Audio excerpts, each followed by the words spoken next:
नमस्कार किसान साथियों, स्वागत है आपका यूथ एग्रीकल्चर के एक और नए वीडियो में। किसान साथी, अगर आप एग्रीकल्चर से पैसा कमाना चाहते हैं, खेती करके खेती से कुछ अच्छा पैसा कमाना चाहते हैं, तो पपीता की खेती एक ऐसी खेती है जो कि कई किसान बंधु इससे लाखों रुपए कमा रहे हैं। और कई किसान बंधु चाहते हैं कि हम भी पपीता की खेती कम करके और इससे अच्छी इनकम जनरेट करें। पपीता जिसमें सरकार भी काफ़ी ज़्यादा किसानों को मदद करती है पपीता की खेती में। इसकी खेती हमें कब करनी है, किस तरीके से करनी है, इसके लिए मिट्टी की तैयारी हमें कैसे करनी है और क्यों कुछ किसान बंधु पपीता की खेती में विफल हो जाते हैं, सफल नहीं हो पाते हैं, आज उसी बारे में हम बात करेंगे। वीडियो में लास्ट तक बने रहिए। मैं हूं अनुज और आप देख रहे हैं youth agriculture.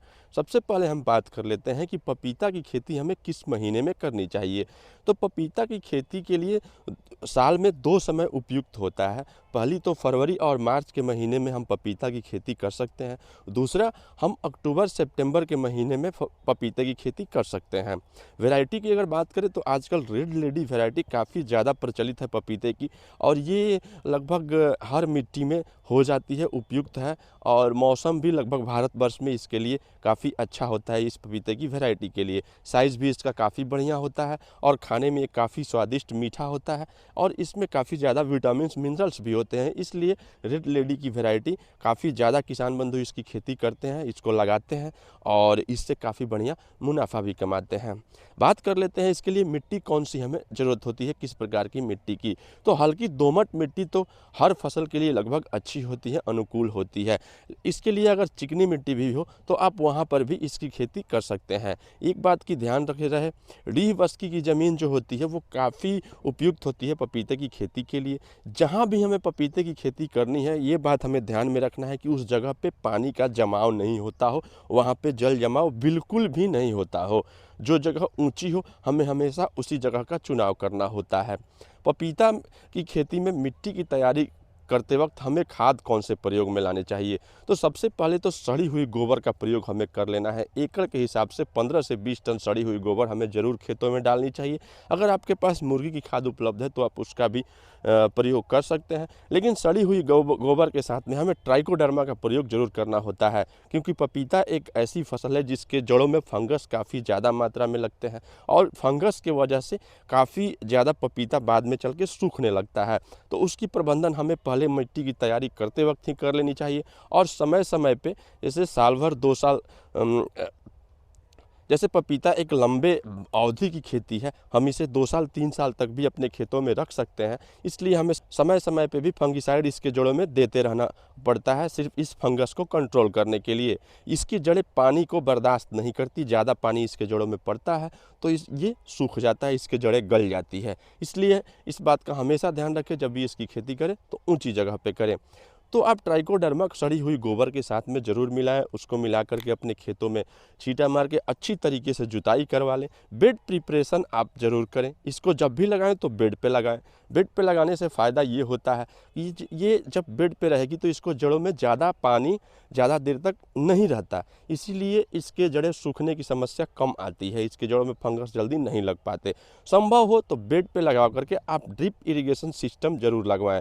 Drip irrigation system आजकल लगभग हर राज्य में इसके लिए सरकार सब्सिडी दे रही है, और काफ़ी कम खर्च में आप ड्रिप इरिगेशन सिस्टम को लगा सकते हैं। इससे आप पानी बचाने के साथ साथ फसल को उचित जो उसको पानी की आवश्यकता है वो हम प्रदान करते हैं, ज़्यादा पानी उसको नहीं देते।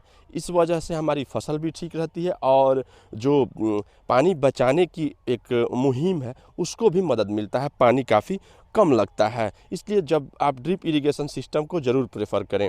अगर आपने ड्रिप इरिगेशन सिस्टम नहीं भी लगाया तो आपको सिंचाई करते वक्त थोड़ी सी परेशानियों का सामना करना पड़ेगा। जब आप पौधे लगाएं तो पौधों से पौधे की दूरी आप कम से कम 4 से 5 फीट की रखें, और एक क्यारी से दूसरी क्यारी की दूरी भी आप लगभग इतना ही मेंटेन करके चलें। आप हर पौधे के हिसाब से, इसमें खाद पौधों के हिसाब से देनी होती है। एक पौधा कम से कम 200 ग्राम यूरिया, 250 ग्राम डीएपी, कम से कम एक पौधा 500 ग्राम पोटेशियम का प्रयोग हमें करना चाहिए। इसको हम मिट्टी तैयारी करते वक्त ही मिला देंगे। जो सड़ी हुई गोबर है उसको हम साल में 2 बार रिसाइकल करेंगे। जो हम पौध लगाते वक्त दे रहे हैं सड़ी हुई गोबर को, इसको एक बार फिर से हम अक्टूबर के महीने में, यानी कि अगर हम फरवरी मार्च में लगा रहे हैं, पपीते की खेती कर रहे हैं, तो हम एक बार फिर से अक्टूबर के महीना में सड़ी हुई गोबर को अपने खेतों में डाल करके और अच्छी तरीके से उसमें उसको मिला देंगे। इससे होगा क्या कि हमारे पौधों को फिर से एक बार री एनर्जी मिलती है। और जब भी हम गोबर जब खेतों में सड़ी हुई गोबर डालेंगे, सड़ी हुई गोबर नहीं हो तो जैविक खाद का प्रयोग करें। कई प्रकार के जैविक खाद वर्मी कंपोस्ट मार्केट में मौजूद है, उसका प्रयोग करेंगे हम। और जब भी हम उसको डालेंगे उसके साथ में ट्राइकोडर्मा सुडोमोनास जरूर मिलाएंगे। इससे हमारी जड़ें स्वस्थ रहेंगी। जड़ को स्वस्थ करने वाली जितनी भी अच्छी से अच्छी दवा हो आप पपीते की खेती में ज़रूर डालें। इसका पैदावार काफ़ी बम्पर होता है। हम जिसकी फरवरी मार्च में खेती करते हैं वो जा कर के आपको उसकी हार्वेस्टिंग शुरू हो जाती है जुलाई अगस्त के महीने से, और वहाँ से उसकी तुड़ाई स्टार्ट हो जाती है और कंटिन्यू चलती रहती है। सिर्फ जब ज़्यादा ठंड पड़ता है उसी वक्त इसकी थोड़ी सी पैदावार थमती है। रेट भी काफ़ी बढ़िया होता है इसका। एक पपीता रेड लेडी वेराइटी है कम से कम 5 से 6 केजी तक का हो जाता है। पौधे बुआई के पश्चात जब हम अपने खेतों में पौधे बुआई कर लेते हैं तो अगर आपने ड्रिप इरिगेशन सिस्टम लगा रखा है तो आप 1 से 2 दिन के अंतराल पे 1-2 घंटे पानी उसमें ज़रूर छोड़ें। और अगर आपने ड्रिप इरिगेशन सिस्टम नहीं लगा रखा है, खुली सिंचाई आपने करनी है, तो अब क्यारियों में पानी 15 से 20 दिन पर एक बार, अगर टेम्परेचर ज़्यादा है, हमारी खेत जल्दी सूख रही है, तो उस हिसाब से आप नमी को मेंटेन करके चलें। ये ध्यान रखें कि खेत में ज़्यादा पानी नहीं लगाएं और खेत ज़्यादा सूखा भी नहीं हो। इसी हिसाब से हमें अपने खेतों में सिंचाई करनी होती है। फंगीसाइड में आप कॉपर ऑक्सीक्लोराइड का ड्रिंच, इसके जड़ों में ड्रिंच समय समय पे करते रहें ताकि इसके जड़ स्वस्थ रहें। उसके साथ में कॉपर ऑक्सीक्लोराइड के साथ में कभी कभी आप स्ट्रेप्टोसाइक्लिन भी मिला लें। इसी वजह से भारत में बहुत सारे किसान विफल हो रहे हैं पपीता की खेती में, क्योंकि उनका पौध मरने की समस्या जो है, पौध सूखने की समस्या जो है बहुत ज़्यादा आ रहा है। अगर आपने अगर आपने इसकी जड़ को स्वस्थ रख लिया, इसके जड़ों को कंट्रोल कर लिया, इसके जड़ में फंगस को कंट्रोल कर लिया, तो आप एक पपीता की सफल किसान बन सकते हैं। तो समय समय पे इस चीज़ का ज़रूर ख्याल रखें कि इसके जड़ों में हमें आपको स्प्रे करते रहना है। इसके अलावा माइक्रोन्यूट्रिएंट और फंगीसाइड का स्प्रे आप पपीता के ऊपर भी समय समय पे करते रहें।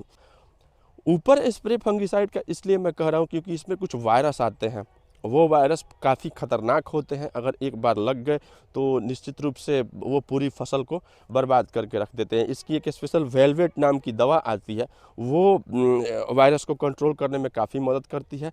वैसे अगर आपके पास ये दवा नहीं भी है तो समय समय पे आप हेक्साकोनाजोल, ट्यूबिकोनाजोल, कॉपर ऑक्सीक्लोराइड, इसका स्प्रे पपीता पे बीमारी हो या ना हो समय समय पे करते रहना चाहिए। 20-20-20 NPK जो कि घुलनशील होता है, इसका स्प्रे भी हमें समय समय पे करते रहना चाहिए। साथ ही ड्रिंच में भी इसको देते रहना चाहिए। इससे यूरिया, डाई और पोटेशियम की कमी हमारे फसल पे नहीं होगी। जब पपीता फलन आना शुरू हो जाए तो उस वक्त हमें बोरान और 0050 की मात्रा मिला करके स्प्रे करने से हमारा जो पपीता का स्वाद है वो ठीक होता है और पपीता का साइज़ भी बहुत बढ़िया होता है। तो इस हिसाब से अगर आप पपीते की खेती करते हैं तो निश्चित रूप से आप पपीता से लाखों रुपये कमा सकते हैं, लाखों रुपया जनरेट कर सकते हैं और एक सफल पपीता की खेती करने वाले सफल किसान बन सकते हैं। जानकारी अच्छी लगी हो तो एक लाइक ज़रूर करेंगे, चैनल को सब्सक्राइब जरूर करेंगे। मिलते हैं अगले वीडियो में, तब तक के लिए जय हिंद।